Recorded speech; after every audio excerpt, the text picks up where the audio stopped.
নমস্কার বন্ধুরা, আর কিচেন চ্যানেলে সকলকে স্বাগত। আমি আজকে বানাবো চিড়ের পকোড়া।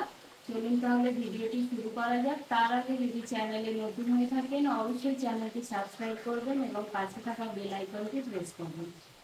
চিড়ের পকোড়াটা বানানোর জন্য চিড়েটা আমি ঘন্টাখানেক আগে ভালো করে ধুয়ে জল ঝরিয়ে রেখেছি। চিড়েটা একদম সাদা করে ধুতে হবে। আলুটা সেদ্ধ করে গ্রেট করে নিয়েছি, পেঁয়াজ কুচি করে নিয়েছি, কাঁচা লঙ্কা, আদা আর রসুন কুচি। প্রথমে একটা বোল নিয়ে নেব। এখানে আমি সব উপকরণগুলো একে একে দিয়ে নেব। ভেজানো চিড়েটাও দিয়ে দেব। পরিমাণ মতো লবণ দিয়ে দেব। অল্প একটু হলুদ গুঁড়ো দিয়ে দেব। বাড়িতে বানানো মশলাটা দিয়ে দেব। এই মশলার ভিডিওটা আমার চ্যানেলে দেওয়া আছে।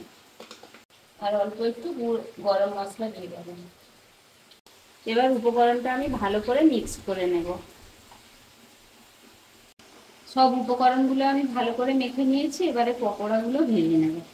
হাতে আমি ভালো করে তেল মেখে নিয়েছি, যাতে পকোড়াগুলো ছাড়ার সময় হাতে একদম যেন না লেগে যায়। তেলটা গরম হয়ে গেছে, এবারে পকোড়াগুলো ছেড়ে দেব।